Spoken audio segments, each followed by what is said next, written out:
And welcome back to Hypetrain, the second part oversimplifies the American Civil War, part 2. And you don't know this, but this is actually our third take at the intro. It certainly is. We're that good at it, but no, straight up. A lot of people mentioned that we didn't know too much about slavery before. We did know about slaves. We just didn't know that there is all... Some of the little facts in there, and that we don't get shown in American history. Well, if we did, it was at school for me many years ago, for you quite a few years ago, so... probably forgot half the details. Yeah, that pretty much sums it up. But that's the great thing about the Oversimplified channel. Yeah. And there are others out there as well, don't get me wrong. I think if we were to watch them, you'd probably remember, because... That's the thing. They are great.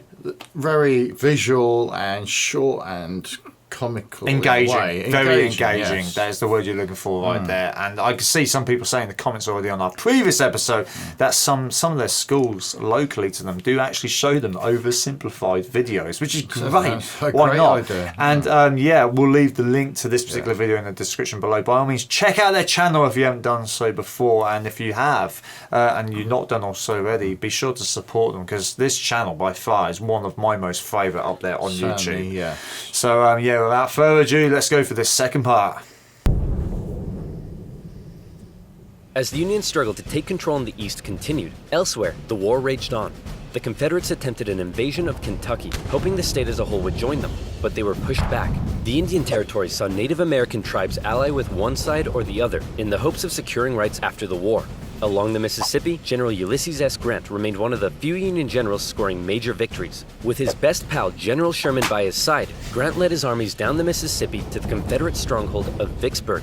Both sides knew that if Vicksburg fell, the Confederacy would be split in two, and the Confederates prepared for an intense defense of the city. But back in the East, Lincoln still wanted somebody to march south and take Richmond. Having given General McClellan the boot, he needed a new man in charge. All right, Mr. President. Option 1 is General Hooker. Bit of a nutcase, but a good general. Option 2. His qualifications are his name is Burnside, and he has freaking dope-ass sideburns. Say no more. So General Burnside was put in charge of the Army of the Potomac and sent south. Lincoln hoped he finally had a general who could succeed. Burnside met General Lee at the city of Fredericksburg, where he intended to rapidly cross the river and take the city. But the Union War Department was too slow in delivering the pontoon bridges, and the two sides were forced to camp across from each other, close enough to speak. Hey, Yankee, ready to get your butt kicked? Yeah, right, Rebel. God is on our side. No way, God's on our side. Oh, you think so? Well, why don't we ask him? Hey, God, whose side are you on? Ow. Dude, uncool. With over 100,000 men, the Union Army finally launched their massive attack on the 11th of December. But by now, the Confederates had amassed their forces. During the battle, wave after wave of brave Union men marched headlong into a brutal Confederate onslaught. Even the Confederates couldn't believe what they were seeing, and in one moment of camaraderie, a Confederate sergeant, unable to take it, reportedly came out into the field to tend to the Union wounded. Seeing this, the Union troops held their fire. Still, Burnside and his forces were soundly defeated at Fredericksburg and forced to retreat. Lincoln's popularity and Northern morale continued to just sent them all in. Especially as the winter heading into 1863 was bad. The winter camps were rife with disease. The food was less than appealing. On both sides, men began to leave. Hey, where do you think you're going? I'm deserting. What? Don't you love your country? Yes, I do. And I'm trying to get back to it as quick as I can. Lincoln, ever the kind and caring man he was, spent much of his time pardoning deserters' death sentences. Oh my. Here's a 17-year-old boy sentenced to be hanged. Well, I'd better suspend his sentence. Or he'll be suspended tomorrow. What? To try to keep the numbers up, both sides had introduced conscription. There was controversy in the North, however, since rich men could simply pay to have someone else fight on their behalf. Riots broke out in New York City, with enraged mobs furious at the idea of going to fight for slaves, an idea that many of them simply did not support. However, after so much pressure, the Union had finally begun allowing black men to enlist, and these men, knowing what they were fighting for, signed up. By the end of the war, nearly 200,000 troops, 10% of the Union Army, would be black. The valor and bravery they showed throughout, silencing critics. Okay, well that last guy was useless. Let's try this Hooker fellow. General Joseph Hooker was put in charge of the Army of the Potomac, and once again, Lincoln ordered him to move south and take Richmond. Hooker met Lee at the Battle of Chancellorsville, where Hooker had over twice the men Lee did. Lee was forced to defy all military convention and split his smaller force into two. Lee had absolutely no chance of winning, and Lee won. It was his masterpiece. Lee did suffer one significant loss during the battle, though. As his right-hand man, Stonewall Jackson, was riding back to the Confederate lines at night, the nervous Confederate troops, unable to recognize him, opened fire. Friendly fire. You boys done goofed up. Jackson died 8 days later. As for Lincoln, he couldn't believe it. It was yet another loss, and Northern support continued to waver. While the Union kept on struggling in the East, out west, unconditional surrender Grant was making moves as always. In an attempt to take Vicksburg on the Mississippi, he made a series of risky and bold movements. He sent a cavalry raid and feigned Sherman north to confuse the enemy. Then, aided by a fleet of ironclads on the river, he raced his army south to cross the Mississippi. Aware that the terrain to the north was restrictive, instead, he strategically moved northeast, hitting Vicksburg's supply line and defending his rear from Confederate armies in Jackson. Once he reached Vicksburg, the Confederate defense became hardened, and Grant was forced to settle in for a month-long siege, during which time he got rather bored. Despite not taking the city, Lincoln loved it and encouraged Grant to hold firm. It would only be a matter of time before the Mississippi was in Union hands. Around this time, the people in the west of Virginia, who had remained loyal to the Union throughout, finally broke away to form their own state. They could have named it anything in the world, but the creative minds at the time came up with the ingenious West Virginia. Back in Washington, Lincoln once again wanted a new general to take command. Oh my goodness, why do all these 19th century generals look so bust? Look, we got Sleepy Eyes Joe here. That's Princess Leia with a mustache. E.T. phoned the doctor. Fine, why don't we give Snapping Turtle McGee here a shot? So General Snapping Turtle McGee was put in charge of the Army of the Potomac, and it was a crucial time for the Union, because once again, the Confederates decided to go on the attack. So far, they had done exceedingly well militarily, but as the war kept going, the Confederate economy was crumbling. Riots broke out in the streets of Richmond as the price of bread skyrocketed. Supplies were dwindling. Jefferson Davis wanted to send men west to rescue Vicksburg, but General Lee knew the longer the war lasted, the worse their chances got. And he still hoped if he could just threaten D.C., the already demoralized North would surrender. So in June 1863, with the momentum behind him, General Lee once again entered the North, fighting his way through Maryland and into Pennsylvania. General Meade set out to meet him for what would be the most significant battle of the entire war. If the Confederates won, D.C. could fall. If the Union won, it would be a turning point, as the Confederates would run out of steam, and the small town that was to get caught up in the crossfire of the largest battle in American history was Gettysburg, Pennsylvania. On June 1st, units from each army encountered one another and skirmished through the town itself. The townspeople were forced to take refuge, except for one man who reportedly ran outside for a strange reason. "Joseph, what are you doing?" "I'm not gonna let them take my beans." "How many times do I have to tell you they're not here for your beans?" By the second day, over 100,000 men stretched for miles across the battlefield. Lee took the initiative, deciding to hit the enemy's flanks, and he came very close to breaking through the Union's disorganized left. But Union Colonel Joshua Chamberlain ordered a desperate bayonet charge, smashing into the Confederates and forcing them back. The Union forces held across the line. On the final day, Lee believed the Union Army had fortified its flanks, so he decided to finish them off with one massive central assault. The Confederates rushed at the Union lines during General Pickett's charge, and this time, it was the Union's turn to unleash hell. Meade had correctly guessed Lee's strategy, and the Confederates were decimated, forced to turn and flee. A devastated General Lee called out to his fleeing and wounded men, telling them it was his fault. And after holding for a counterattack that never came, he ordered a retreat back into Virginia. The North had just managed to score a massive victory, and one they desperately needed. And if that wasn't enough, in the West, after a month-long siege, Vicksburg finally fell. The North now held the Mississippi. And better yet, it was the 4th of July. With control of the Mississippi, Union forces moved into Arkansas and Tennessee. Tennessee in particular saw heavy fighting, with Union General Rosecrans masterfully pushing Braxton Bragg's Army of the Tennessee out of Tennessee. He suffered a major setback, however, at the bloody Battle of Chickamauga, and ended up under a Confederate siege at Chattanooga. At one point during the siege, a temporary truce was declared so that wounded men could be recovered. And often in the Civil War, during these small truces, men from both sides would meet in the middle to trade things like tobacco, coffee, and maybe even honey. Do you like honey? Me too. Bees are great. And you know what rhymes with honey? Money. Did you know honey can help you save money? Let me explain. Honey is a free browser extension that automatically finds you the best coupon codes when you buy stuff online, for free. For example, There you here go. I am purchasing 100 pepperoni pizzas because what the heck, I do what I want. With just a click of a button, I've saved $210. Nice. Honey works with over What's the 30,000 answer to the websites, pizza? including eBay, Target, and expensive. Expedia, Shit. and it's There's a already lot of found pieces. OverSimplified Lot of subscribers over $46,000 in savings. It takes just 2 clicks to install, and better yet, it's absolutely, positively, 100% free. Get Honey now There you go, and that's start your way of saving money by supporting clicking that. on the link in the description below.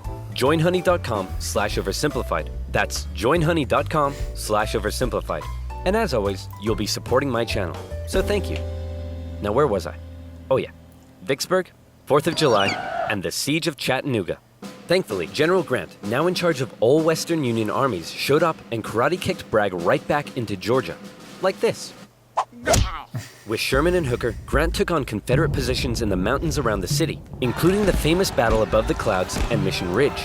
Grant continued to be Lincoln's #1 guy. With these victories, Lincoln hoped the war was finally turning. Back in Gettysburg, the entire town had been turned into a hospital to care for the scores of wounded men. Throughout the war, on both sides, women such as Clara Barton rose to the occasion, doing crucial work on the Homefront and volunteering as nurses for those who had given their lives. A new national cemetery was to be established Oh, at Gettysburg, nice. and Abraham Lincoln traveled out to attend the opening ceremony. At the event, the main speaker spoke for 2 hours.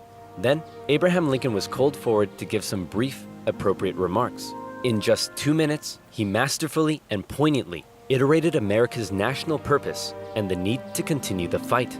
The Gettysburg Address would become one of the most famous speeches in American history. Have you ever heard of that one? Well, I've heard of the place. I didn't realise there was a speech there which became Famous one, apparently. Very famous. Yeah, yeah. We're taught English things over here, not the American. So the history you get in America is different in schools to what we get. Well, it was when we were growing up and learning, but it might be Yeah, different maybe now. But we do get to hear some other things in history from different areas Yeah. of the world, obviously. That's the from great what I thing remember. about the internet is everyone hears everything now, and things like this help share that information. We're seeing that kind of side to this already, where you've got, like, obviously the Confederates. Well, you basically got the two sides, and then they become kind of friends during the battle, don't they? Where they they relax the rules or the laws a little bit, or Yeah, the I've heard war. something of that before. Yeah, no, Whether it rings a bell. I didn't know it was in does. this particular war. So, like, you retreat a little bit, and we'll retreat a little, Yeah. and then you can gather your resources back and help your wounded out and the injured. And then, I mean, that other one where they're near the beginning of that, where literally while the Confederates, like, well, they pictured us jumping over the wall because there was like it was like they were going out in no man's land.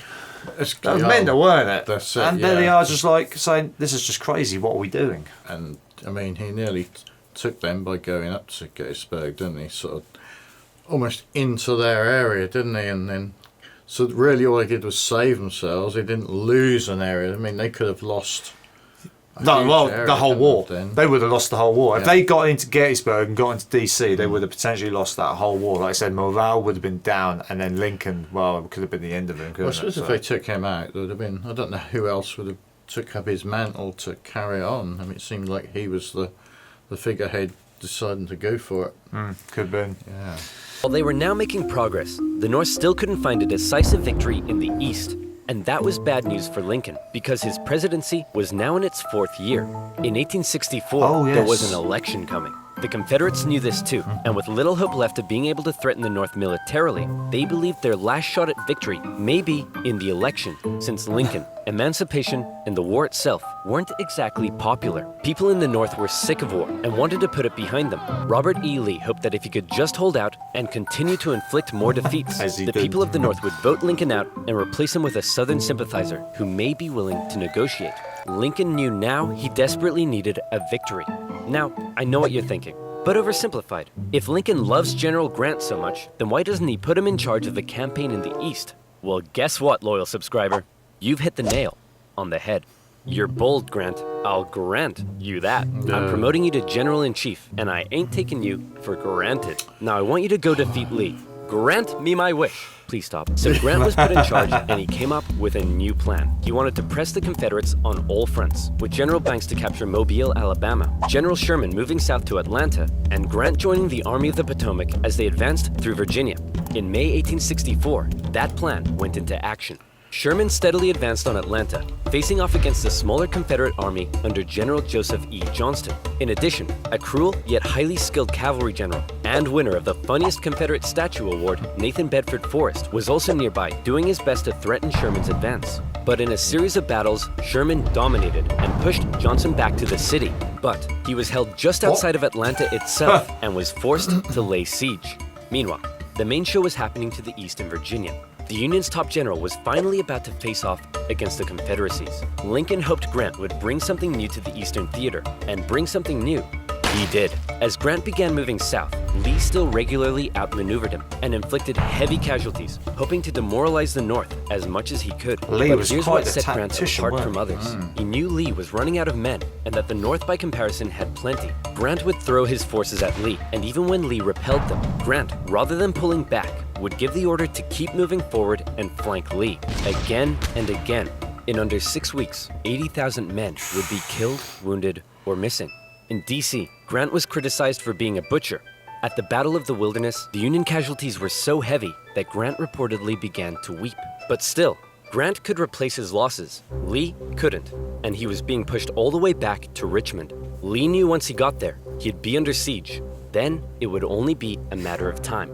Close to Richmond, Grant again suffered horrific casualties in a miscalculated assault at Cold Harbor. Then, trying to be a tricksy trickster, instead of moving on Richmond directly, Grant moved towards Petersburg to flank the Confederate capital and cut its supply line. But, just like Sherman, Grant was halted outside of the city, and he too was forced to settle in for a siege. 2 identical sieges would not be good enough for Lincoln's re-election.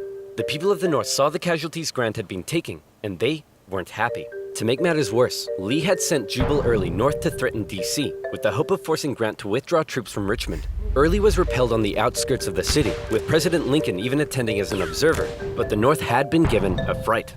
So with the war currently in a stalemate, who was to be Lincoln's opponent in the critical 1864 election? Who would the Democrats choose? Guess what, baby? I'm back. Never. That's right. General George B. McClellan would run for He's president back. against Abraham Lincoln. My fellow countrymen, if you elect me, I, the great General George McClellan, will fearlessly and valiantly win the war. Unlike this douchebag, many Democrats, however, including McClellan's running mate, wanted to end the war. So it's possible McClellan may have ended up fearlessly and valiantly making peace with the Confederates, which is exactly what they were hoping for. With the war in a stalemate and Lincoln still not popular, it looked like McClellan would win, and the Confederacy may have a chance at surviving after all.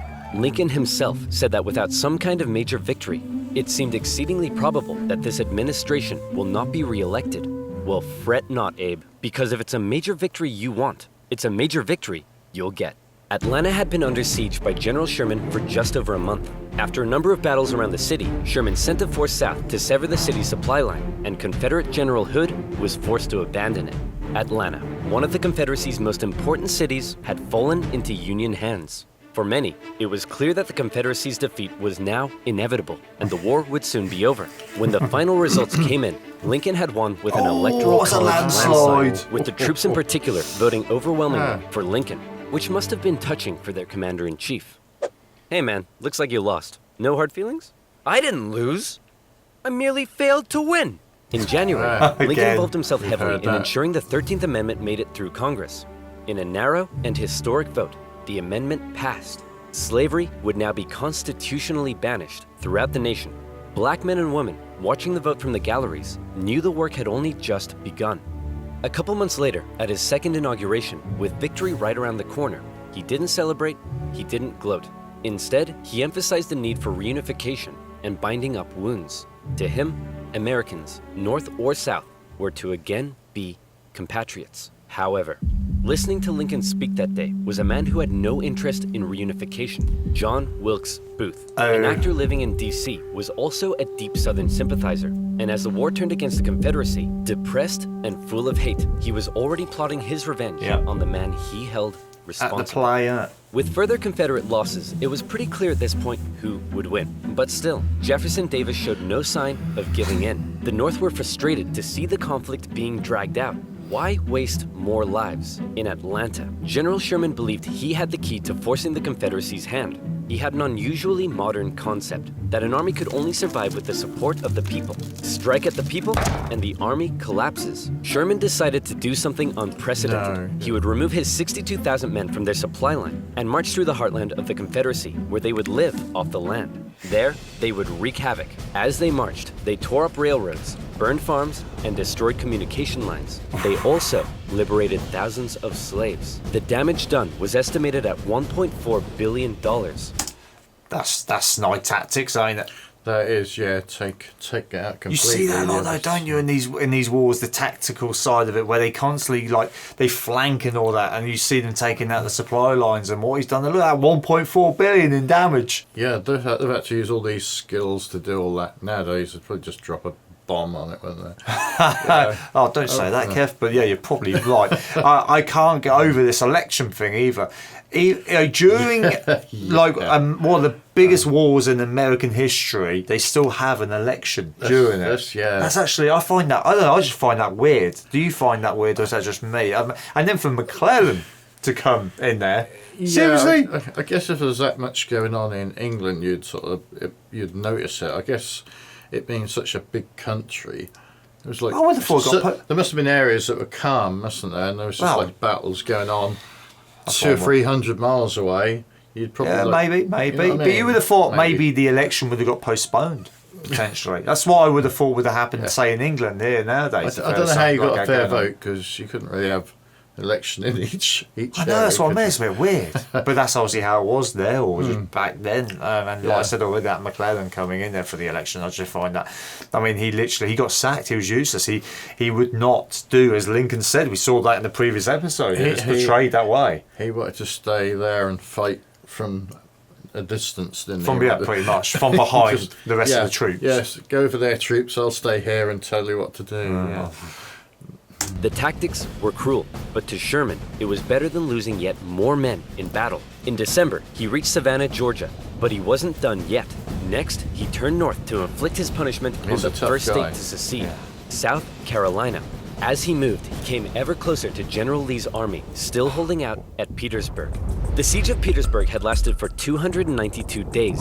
60,000 of Lee's men had deserted. Numerous Union attempts to break through had failed, but when the breakthrough finally came, it came quick. On April 2nd, a Union assault finally pushed the Confederates from their defenses. Hey man, there's no need to evacuate, right? You'll rescue us like last time, right? Sorry, can't hear you. Lee narrowly escaped the city, hoping he'd be able to meet up with General Johnson and continue the fight. Grant chased him down. Richmond was evacuated, and Jefferson Davis went on the run. As they left, the Confederates set fire to military buildings, but the flames burned out of control, and as the Union troops arrived, they became firefighters. A couple of days later, Abraham Lincoln visited the war-torn city. Grant caught up to Lee at Appomattox Courthouse, where he trapped his forces. It was here, on April 9th, 1865, that Lee saw no point in continuing. Sir? Listen, bub. I drank a bit too much last night, and now I'm hanging like a fruit bat on a hot day. So whatever you have to say, I don't want to hear it. General Lee says he wants to surrender. Hot diggity dog! Grant and Lee met in the home of a nearby farm family, owned by a man who had tried his best to escape the Civil War years earlier, Wilmer McLean. All right, can we all just hurry up and get this over with? Martha, not now! I'm cleaning! Do you want us to get rats? Grant and Lee, after years of war, now spoke respectfully to one another. When Lee left, his face filled with emotion, Grant's men began to cheer, but Grant ordered them to stop. He knew that now was the time for reconciliation. Just over 2 weeks later, General Johnson would surrender to Sherman, ending the war for 89,000 Confederate soldiers in the largest surrender of the war. Not every Confederate state had surrendered, but the war was as good as over. Across the North, church bells rang out and celebrations erupted. In Washington, Lincoln gave a speech from the White House to a jubilant crowd, in which, among various things, he expressed his support for black voting rights. Lincoln had seen the nation through its deepest crisis. The presidency had visibly aged him. He had lost over 20 pounds. He said sometimes, I think I am the tiredest man on earth. I'm not sure tiredest is a word, but geez, the man's exhausted. Cut him some slack. On a carriage ride with Mary, Lincoln clearly was looking forward to being a president in a time of peace. He was apparently very cheerful, surprising his wife, and he told her that between the war and the loss of their son, they'd both been very miserable. Now, it was time to be happy. On the evening of April 14th, Lincoln attended a play with his wife and some friends at Ford's Theater. It was a comedy, and the president appeared to be enjoying it very much. In a nearby bar, John Wilkes Booth swallowed 2 glasses of brandy. He slipped quietly into the president's booth and awaited for the audience's laughter to rise. The president was shot in the back of the head. Booth fled the city. Soldiers carried Lincoln to a boarding house across the street. There, doctors declared there was nothing they could do. Surrounded by his heartbroken wife, son, and members of cabinet, at 7:22 the next morning, President Lincoln passed away. That's terrible, isn't it? Never before had a president been murdered. A shocked nation mourned as a 12-day funeral procession carried Lincoln back to his home in Springfield, Illinois. On April 26th, Union cavalry found John Wilkes Booth in a barn in Virginia, where he was shot. Not long after, Confederate President Jefferson Davis was also tracked down and arrested. Imprisoned for 2 years, he was eventually released. The North didn't want to put him on trial for fear the jury may rule that Southern secession had in fact been legal. To ensure reconciliation, other Confederate generals and politicians were allowed to re-enter life in the now restored Union. Scattered fighting continued into May, when the last Confederate forces in Texas disintegrated. The Southern states came under Northern military occupation to prevent any further rebellion, and a very difficult era of Reconstruction began. Over 3 million Americans had fought, brother against brother. The Civil War remains the bloodiest conflict in U.S. history, but the Union had been preserved. You could say the real winners were those who were to never again be slaves. Further amendments passed by Congress gave black individuals the right to citizenship and to vote. Significant progress had been made. However, entering into the 20th century, it was clear the fight for equality would continue. Yeah, very In modern true. America, the man who fought to preserve the nation and never gave up in the darkest of times stands as a symbol of honesty, empathy, humility, perseverance, and courage. A continuous reminder of what has forged America and what it should ever strive to be. That's actually, yeah. Yeah, he is one of the icons that everyone knows, and Oh, that's quite emotional. yeah. That's like I've grown up. My first thoughts of Abraham Lincoln when I was growing up, try not to slay me with this, was the film called Bill and Ted's Excellent Adventure. That's what because I'm pretty sure if I remember correctly, yeah, it was in that. Lincoln was in there, and that's why I first got, because I was very young when that came out. Sorry, Kev, but you know, and I got to hear a little bit more of Lincoln as I grew up, but not a lot. And this is the first real glimpse of understanding where he was at in the years, even before that, what happened at the play, you know. And he didn't get a quiet, normal, if that's the right way of putting it, presidency. no, he's always fighting by the sound of it, And stress, and sleep deprived, and he lost. You remember he lost his 11-year-old son during this, and to see that go on at the end, where would America be, or where would the world be had he had not stood up for what he believed in? That's it. He has really turned the world, hasn't he? Yeah, brilliant. I would love to actually, if Oversimplified just did a video just on Lincoln's life, I'd still probably watch that. Yeah. I actually want to know. I want to know more now of Abraham Lincoln. There was actually thinking about. There was a film, weren't there? I had Daniel Day-Lewis in it. That was called Lincoln. Now about him, yeah. I've not watched that movie. I'm gonna watch it. Have you seen the Lincoln movie? I'm pretty sure that was That's Steven Spielberg directed it. I've not watched it. I think he got an Oscar for that one. To be fair, Daniel Day-Lewis gets an Oscar for anything he's been in. The last one I saw was something about killing vampires or something. It was a really weird film with him going around. With Abraham Lincoln or Daniel Day-Lewis? No, Abraham Lincoln killing vampires. It was some weird film, Not even heard of that one. Maybe you've seen that. That's not on it, But no, seriously, getting back to that, the war as it was, that's quite striking there, the bit. 750,000 people now. You think now that might not be a lot, but back then, that was a huge number. Well, that's it. The population was a lot lower. It was a strange war, wasn't it? It was basically over, I don't know, the South only had slaves because they couldn't afford well, didn't want to, I don't know, or couldn't afford to pay people some to pick the cotton and well, stuff. yeah, that's it. And Some that was people, their livelihoods they were fighting for at first. and some people actually mention it's a great way of the terminology of that is the slaves. Don't think of slaves as just people that work for you. Think of slaves as like land itself. You know, they are actually a prized possession. They are, you know, they are worth value. They are worth money themselves. So that's where it became. It's quite bad, really. Yeah, different to You don't think of it like I just think of a slave, you know, they just work, but it's not just about that. You know, they have a worth, don't they? A value.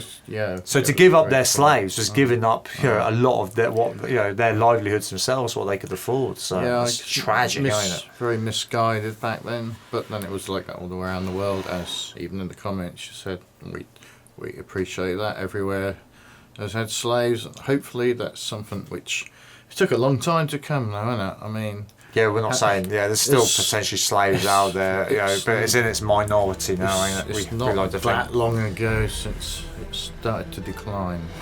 Yeah, I don't know. Any thoughts on this part 2? What we've mentioned there as well? Whack it down below. Like we said, we do read them. We might not answer them all, but we do read them. Other than that, if you're still here, thanks for joining us, and we'll see you all soon. Catch you on the flip side.